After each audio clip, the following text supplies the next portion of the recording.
मधुर मधुर नाम सीताराम सीताराम सीताराम सीताराम सीताराम सीताराम मधुर मधुर नाम सीताराम सीताराम।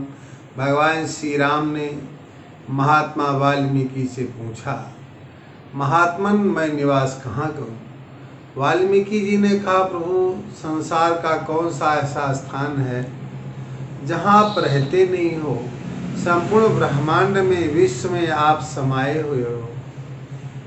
फिर भी अगर आप पूछते हो तो मैं बतला रहा हूँ कि जिनके श्रवण समुद्र समाना कथा तुम्हारी सुभग सरिनाना कथा तुम्हारी सुभग सरिनाना भरहि निरंतर होहि न पूरे तिनके ही तुम कहाँ गृह रूरे तिनके ही तुम कहाँ गृह रूरे।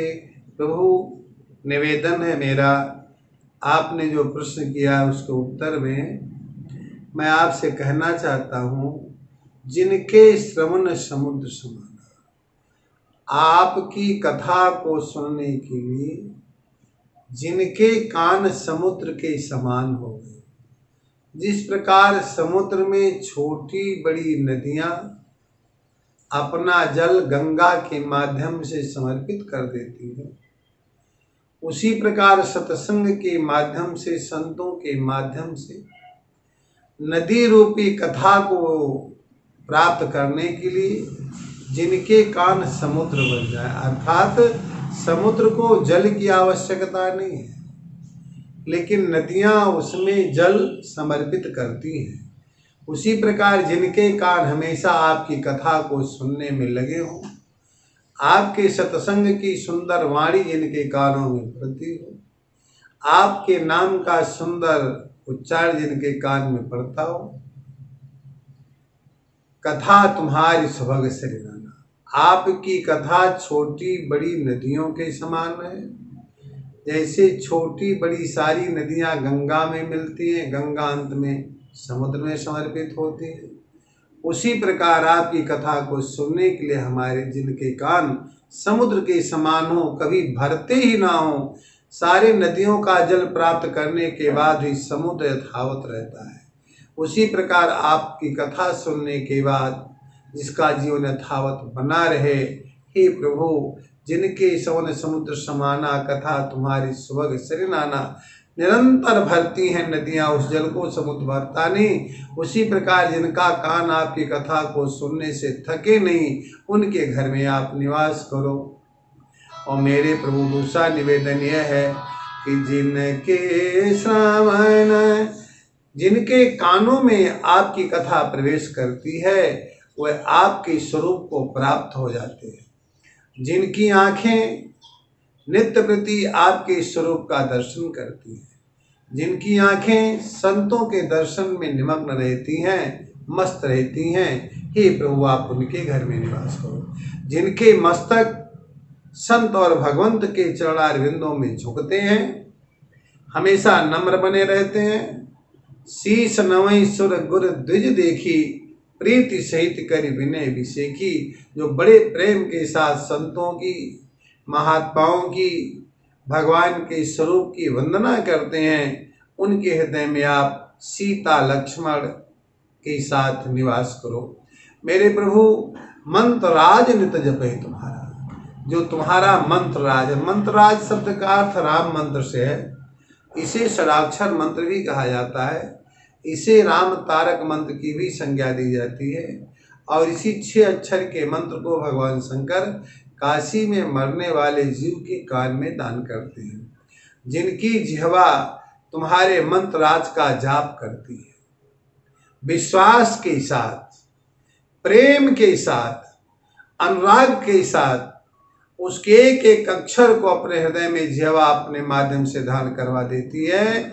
मेरे प्रभु, ऐसे लोगों के घरों में आप निवास करें जिनके घर में सारा परिवार तुम्हारी पूजा करता है, जिनके घर में सारा परिवार दान करता है, जिस घर में संपूर्ण परिवार एक ही धर्म में अपने को आश्रित रखता है, हे प्रभु उसके घर में निवास करो।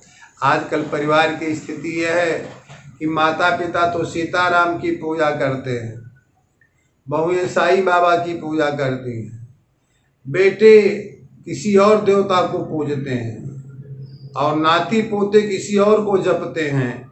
ऐसे परिवार में राम का निवास नहीं होता है। जहाँ सारा परिवार भगवान श्री राम की आराधना में मस्त रहता है, निमग्न रहता है, हे प्रभु उसके घर में आप सीता लक्ष्मण के साथ निवास करें।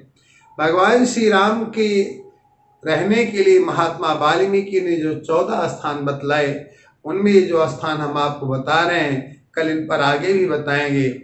आप लोग इतना अवश्य ध्यान रखें कि भगवान की कथा को प्रेम से सुने, भगवान के नाम को कान में जाने से रोकने का प्रयास मत करें और भगवान के संकीर्तन में अपनी वाणी को लगाएं, भगवान के मंत्र जाप में जिह्वा को समर्पित करें।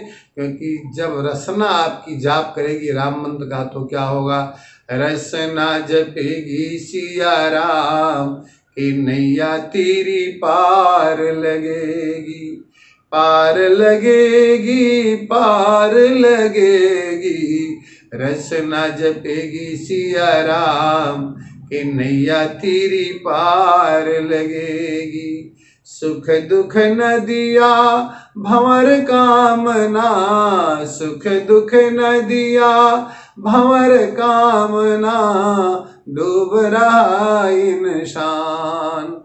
जीवन नैया हो गई जर जर, जीवन नैया हो गई जर जर, प्रबल वासना धार, प्रबल वासना धार। नाम की ले ले पतवार कि नैया तेरी पार लगेगी, नामों का ले ले पतवार कि नैया तेरी पार लगेगी।